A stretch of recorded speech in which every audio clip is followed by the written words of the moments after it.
Betting యాప్స్పై ఇప్పటి వరకు జరిగింది ఒక ఎత్తు, ఇకపై జరగబోయేది మరో ఎత్తు. ఇప్పటి వరకు చూసింది విన్నది జస్ట్ ట్రైలర్ మాత్రమే. అసలు సినిమా ముందుంది. అదేంటో, అసలు ఏం జరిగింది, ఏం జరగబోతుంది అన్నది మీకు క్లియర్గా చెప్పబోతున్నా. ప్రస్తుతం దేశవ్యాప్తంగా హాట్ టాపిక్గా మారింది బెట్టింగ్ యాప్ ప్రమోషన్స్ వివాదం. గత కొన్ని రోజులుగా నా అన్వేషణ అన్వేష్ వర్సెస్ బెట్టింగ్ యాప్ ప్రమోటర్స్గా సోషల్ మీడియాలో పెద్ద వార్ నడుస్తుంది. ఈ వార్లో మమ్మల్ని బూతులు తిడుతున్నాడని భయ్యా సన్నీ యాదవ్, పరేషాన్ బాయ్ సిమ్రాన్, పల్లవి ప్రశాంత్, హర్ష సాయి వాపోతున్నారు. కానీ ఒక్కొక్కరు 30 నుంచి 40 కోట్లు ఎవరు స్థాయికి తగ్గట్టు వాళ్ళు ఈ యాప్స్ ప్రమోషన్ ద్వారా దండుకున్నారనేది నా అన్వేషణ వాదన. ఈ బెట్టింగ్ యాప్ల వల్ల 100 కోట్ల రూపాయలు చేతులు మారినట్లు ఆరోపణలు వస్తున్నాయి.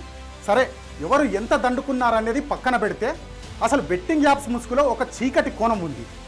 అదేంటంటే, ఈ బెట్టింగ్ గేమింగ్ యాప్స్ విదేశాల్లో తయారవుతున్నాయి.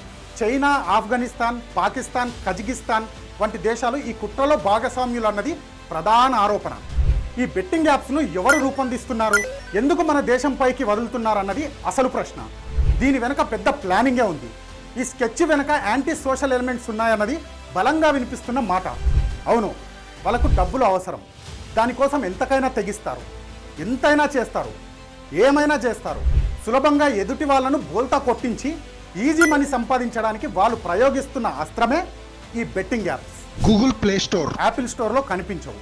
ఎందుకంటే ఇవన్నీ అన్రిజిస్టర్డ్ యాప్స్. ప్రభుత్వాలు, పోలీసులకు సమాచారమే లేని యాప్స్ ఇవి. ఈ యాప్స్ క్రియేట్ చేయగానే సరిపోదు, వీటిని జనాల్లోకి తీసుకెళ్ళాలి. అందుకు ప్రమోషన్స్ కావాలి. ఈ ప్రమోషన్స్ కోసం సోషల్ మీడియాలో ఫేమ్ ఉన్న వాళ్ళను వాడుకుంటున్నారు.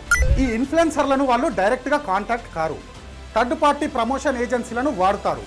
అవి కూడా అన్రిజిస్టర్ ఏజెన్సీలు. ఈ ఏజెన్సీలు సోషల్ మీడియా ఇన్ఫ్లుయెన్సర్లకు భారీ ఆఫర్లు ఇస్తారు. సంవత్సరంలో సంపాదించేది ఒక్క యాడ్కి ఇస్తామని ఆశ పెడతారు. ఇస్తారు కూడా. ఇంత డబ్బు ఆఫర్ చేసేసరికి ఏమీ తెలుసుకోకుండా ప్రమోట్ చేస్తారు. అలా ఒకరి నుంచి మరొకరికి పబ్లిసిటీ అయ్యి అందరూ బెట్టింగ్ యాప్ ప్రమోషన్స్ చేస్తున్నారు.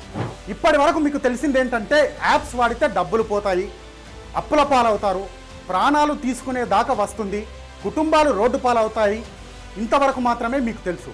కానీ ఇందులో మీకు తెలియని మరో కోణం కూడా ఉంది. మన దేశానికి బలం యువత. మిగతా దేశాలకు లేని యువరక్తం మన సొంతం.